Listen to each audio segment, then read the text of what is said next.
Please join with me in the spirit of this reading by Warsan Shire. Warsan Shire is a Somali poet born in Kenya, living in the United Kingdom. Her poem today is called What They Did Yesterday Afternoon. They set my aunt's house on fire. I cried the way women on TV do, folding at the middle like a 5-pound note. I called the boy who once loved me. I tried to okay my voice. I said hello. He said, Warson, what's wrong? What's happened? I've been praying, and these are what my prayers look like. Dear God, I come from two countries. One is thirsty, the other is on fire. Both need water. Later that night, I held an atlas in my lap, ran my fingers across the whole world, and I whispered, where does it hurt? It answered, everywhere, everywhere, everywhere.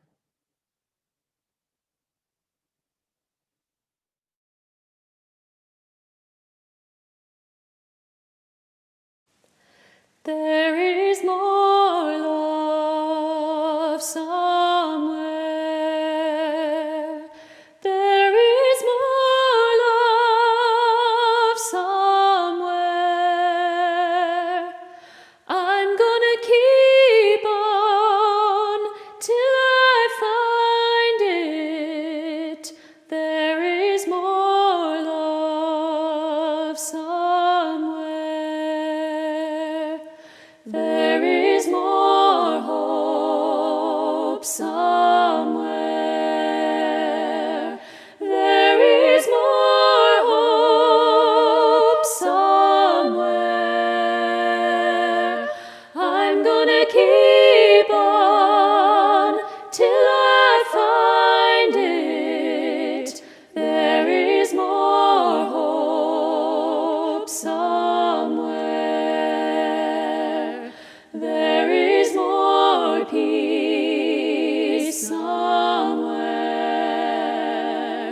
There is more peace somewhere. I'm gonna keep on till I find it. There is more peace somewhere. There is more joy somewhere. There is more joy somewhere. I'm gonna keep on till I find it. There is more joy somewhere.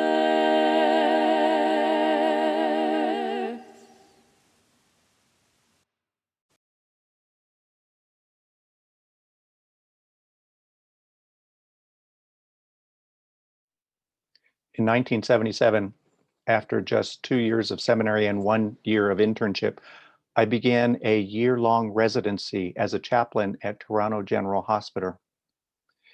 In my first week, I found myself on the on-call roster. At about 2:30 a.m., I received my first call, a page to the ICU. It was a car accident. A Filipino man by the name of Mangayo, known as Manny, young, on life support. The family was gathering. I felt immensely unprepared. It was my first after hours on call where I had to show up all by myself. I had never done anything like this. I was scared and I felt deeply inadequate. but I grabbed the on-call booklet, complete with the sample readings and the prayers, and I went. When I arrived, there were over 30 people in the waiting room, mostly silent. Many were holding tissues, crying. I introduced myself. "Thank God," said the woman immediately next to me. Then she turned to announce to everyone, "The chaplain's here," which only added to my feelings of inadequacy. And then she upped the ante. "We're a very religious family," she whispered to me. "Can you pray with us?" I looked down at the booklet I had carried in with me, standard issue for chaplains. On the cover was a verse from the book of John.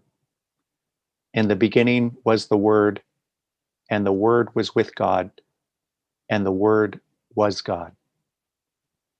And I felt my brain immediately come to a screeching halt. My heart pounded. I felt a lump in my throat, and I didn't know what to do. I had grown up Unitarian Universalist, and even though I had heard this passage 100 times in seminary, I still wasn't exactly sure what it meant, or even what to do with this tragedy, or how it would help me help those people who were feeling helpless. In the beginning was the Word. What little I did know about this passage was that it was a favorite passage of evangelicals. It was the good news. But as I looked around the room, everything I saw told me that the people who had gathered here that morning had brought with them anything but the good news. And I wasn't sure what to offer in its place. Most of us have known at least one moment like this, maybe, where we had the rug pulled out from underneath our lives, where everything that we had known and everything that we had planned got a sudden rewrite, and our dreams suddenly went dark, and we lost our place in our own story. Another story, this one only a few years ago, describes how a personal tragedy can run through not only a single life, but an entire family and even the congregation to which that family belongs.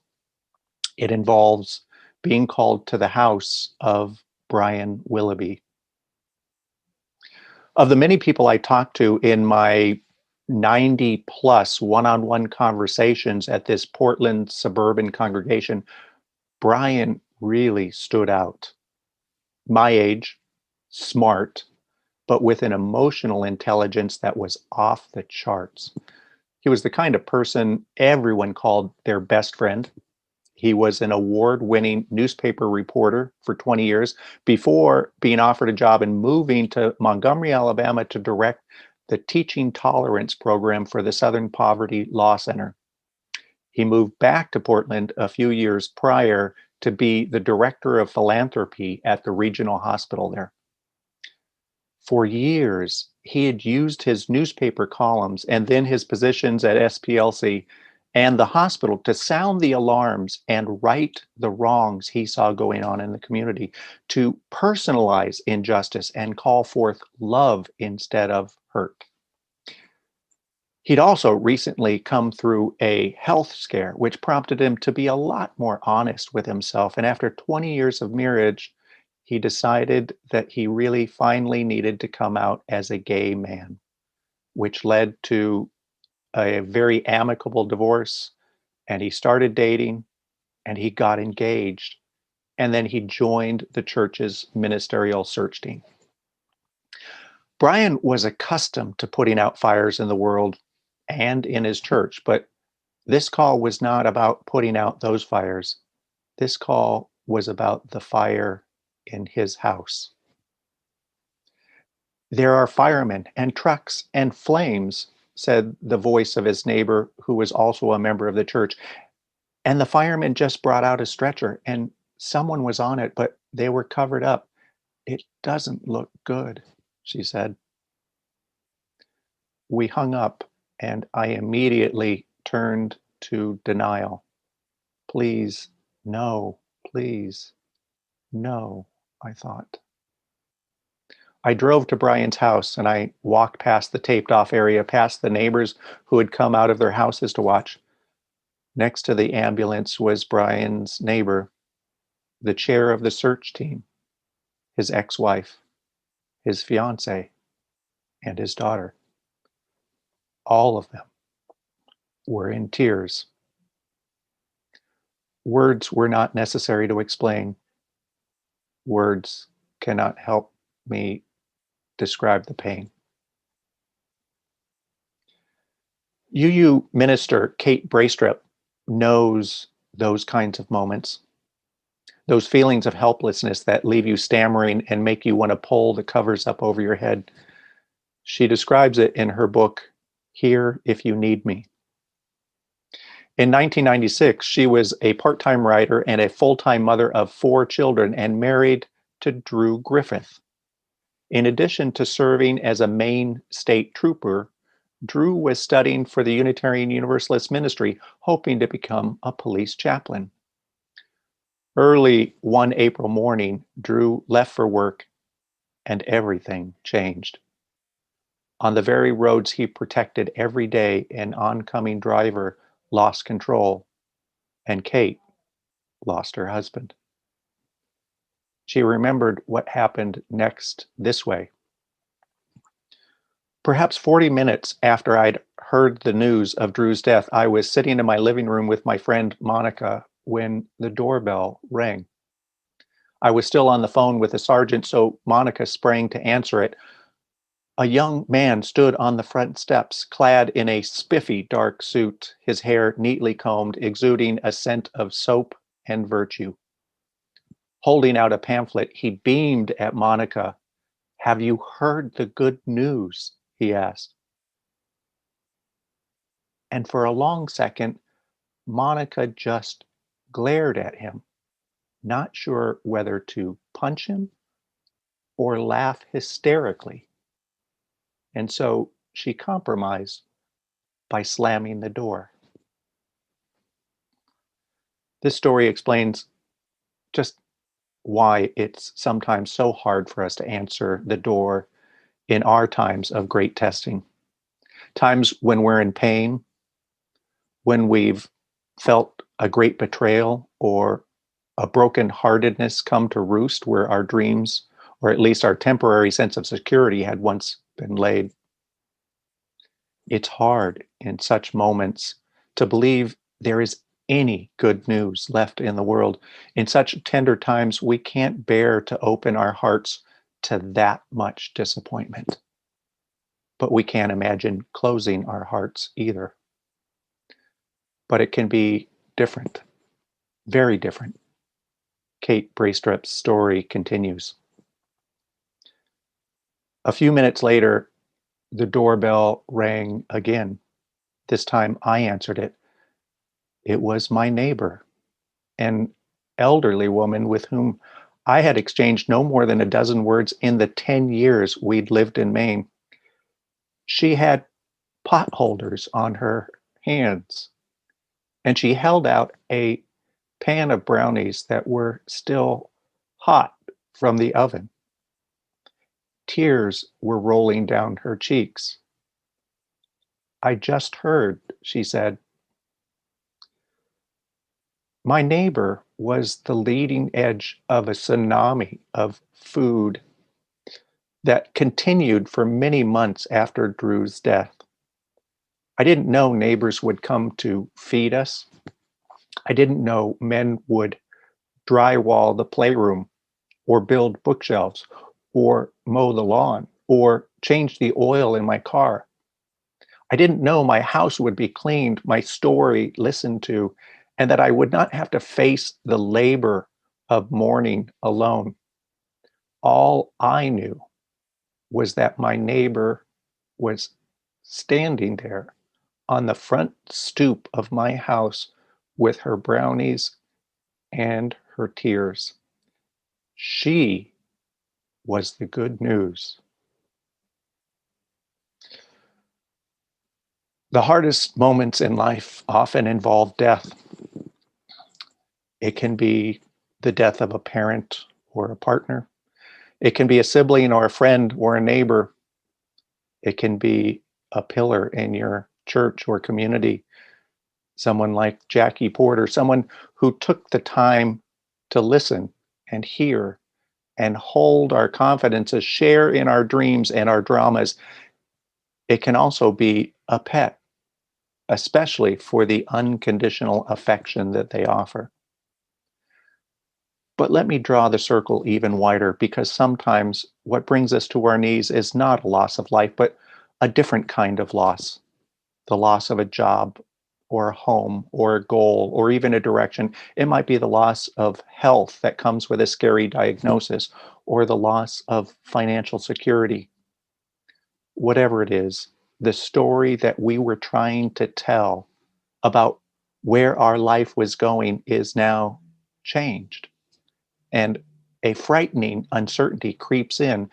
Our next step becomes palsied by fear, and it's impossible to continue without some good news to jumpstart us out of our paralysis, or at least assure us we aren't left alone to struggle. As the 30 people waited for me to speak in the waiting room, I stared down at the scripture. The inexperienced and frightened side of me, the side that wanted something to hide behind, said I should just read it. I was the chaplain, after all. But for the life of me, I had no idea what it meant or what I would say after I was finished. So I didn't read it. Instead, I turned to the woman who had asked me to pray, and I turned to everyone in the room and I asked them, tell me about Mangayo. The woman I was talking to started a little awkwardly. I learned that Manny was driving home from his job as a restaurant manager, where he had worked his way up from the dishwasher. He was going to school. He was married. He had 2 children. Then others joined in. I learned that his name, Mangaya, actually meant playful in Tagalog, and that it was the perfect name for him. I learned that he was Catholic and his mother had wanted him to become a priest, but he couldn't because he had fallen in love. I learned that he lived within 4 blocks of every relative he had in the world, save those still in the Philippines. And I learned that Manny was the unofficial priest of the family, always the first to take care of those who helped to take care of each other. I learned he was studying to become an EMT. He wanted to fix the broken parts of people, was how he explained it to his niece. This despite not being very handy fixing things like household repairs. And they took time to laugh at how his attempt at plumbing wound up flooding the entire compound. I heard he always brought the leftovers from the restaurant over to his cousins and his neighbors, which is where he was headed when everything went so wrong. What started soft and slow until most everyone jumped in became laughter and then more tears. And occasionally, when the pain of the reality came back poignantly for somebody, they would start to cry and others would turn to comfort them. I mostly listened, occasionally asking a question. And after an hour, when there was a lull, I offered a prayer, trying just to name as many of the things about Manny as I could remember them telling me, pointing out how he had shared his playfulness as well as his dreams with everyone, and how over time what he'd shared had become an unquestionable kind of love, even in times where there were great questions. Besides the prayer, I really didn't say much, but they all thanked me and they called me father, which surprised me because I didn't feel like I had really done anything that was particularly chaplainy. In supervision the next day, I shared my experience with my supervisor and the other chaplains. I confessed the terror that I had felt and the feelings of inadequacy and helplessness, not knowing what to say. And I told them I couldn't bring myself to read the scripture. My supervisor responded by explaining that scripture to me in a way that I had never heard it before. In the beginning was the Word, and the Word was with God, and the Word was God. He pointed out that word is actually translated from the Greek logos, which could as easily have been translated as reason or meaning. But he actually preferred the translation story. In the beginning was the story. And then, because he knew I was a Unitarian Universalist, he challenged me to retranslate the word God. Love, I suppose. Fine, he said. What do you have? In the beginning was the story, and the story was with love, and the story was love. And then it clicked. Each of us, at one time or another, experiences loss. And sometimes that loss is so great, it pulls us from our tether and we lose our place.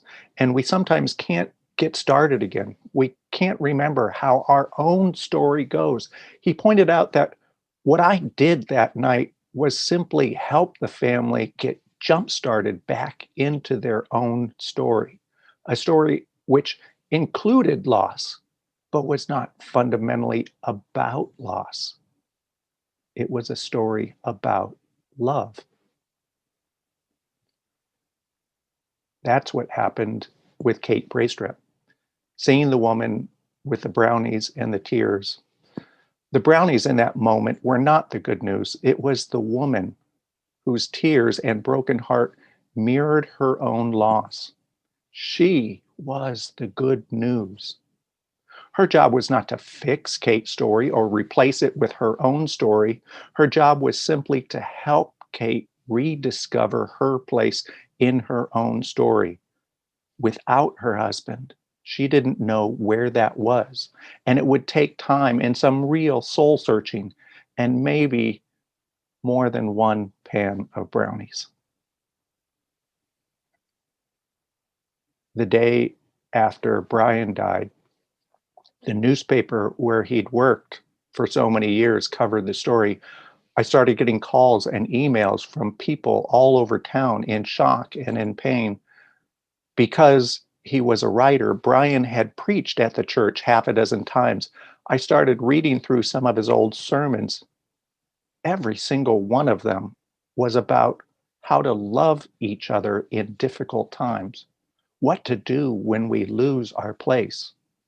Every sermon he wrote, indeed, probably everything else he wrote, was about how love shows up amidst fear and pain.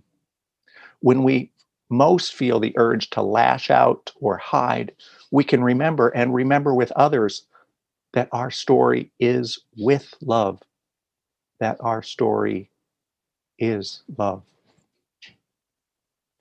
Isn't that something of the universal story? Is that not our story here as well? Not so long ago, we as a community came to the end of a ministry, but clearly into that ministry and into this church, you had attached certain stories, parts of your past, parts of your hopes, parts of your future. Letting go of a minister, of a ministry, of a time, or important leaders who move away, all of those things are hard. And all of those will lead to some folks losing their place in the community or even in their own story, or losing their place in the shared story. And it suddenly becomes terribly uncertain what needs to happen to deal with all the disappointment or the hurt or the loss, how to bring about healing, how to step through the differences and arrive at the front door with the good news in your hands. So what needs to happen at such times? I don't know. But everything I have learned in ministry so far tells me this: you don't have to be a pastor. You don't have to know scripture or translate from the Greek. You don't have to train in a hospital. You simply have to do what my mentor encouraged us to do, which was just show up and be helpless and afraid with the people who feel helpless and afraid. Which means give up trying to be right or perfect, because those impulses just get in the way. Just show up and use potholders to carry the love into the hot mess in which you're headed. The day after Brian died, I announced on the church website that we would gather that night in the sanctuary to grieve together. All were welcome. On less than 8 hours' notice, 140 people attended. Many of us underestimated how far our own grief extended into the larger community, because at least a third of the people who showed up had never been to the church before, and they carried in their hurt and their pain, and pan after pan of brownies, which were passed around as stories were shared. They each came looking for the good news, but they failed to see how they had brought it with them and how they helped one another rediscover their place in the story they shared together. So it is with us. In this story, we write together. We will all at least once or twice lose our place. It is up to each one of us to be the good news and help point the way to the glory of life.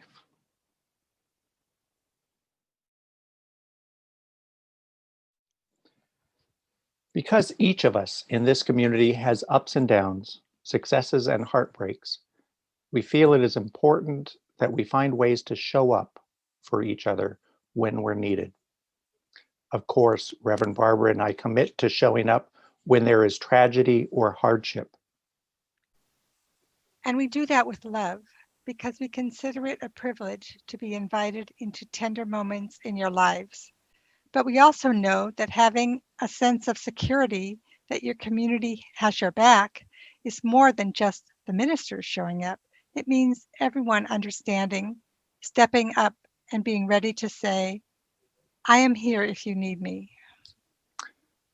Because we know there will be challenges ahead and that none of us can manage all of these challenges alone, we're organizing and restarting our pastoral care team. But because it goes beyond professional pastors, we're calling it our encouragement committee. Courage is a word that conveys strength, fortitude, bravery. It comes from the French word cœur, meaning heart. Encouragement is when one person lends another some courage to face something that feels momentarily difficult. It is lending someone some heart, some strength, and helping people rediscover their place in their own story. It is not about fixing people. We don't believe people who need other people are broken. And it's not about fixing their situation or solving all their problems. We don't think it's feasible to have home visits right now, for instance, or run errands during this time of COVID. Someday in the future, when COVID passes, vaccines are available, and it becomes safe to connect in person again, we can explore expanding the program. Right now, we want to focus on putting a group of people together who can reach out and extend care. Let folks know that they matter. Your help will make the Encouragement Committee a community-wide program. If you have some courage that you could, on occasion, share with others, we ask you to do something very simple. please write your name and your email right now into the chat if you feel like there is something that you can do to help contribute to this sharing of care. Or you can just send me your information offline. We will use that to get in touch with you to explore some of the ways you might be able to help make a difference. There are different things that are needed. Anything from sending emails and cards to calling people to checking in or even visiting people someday when vaccines make it safe. For now, it's important just to know that we are in a community that cares, and there are those who have our back, and together we will find a way to carry on. Thank you for the courage you bring into this community that helps us be stronger than we could be without you.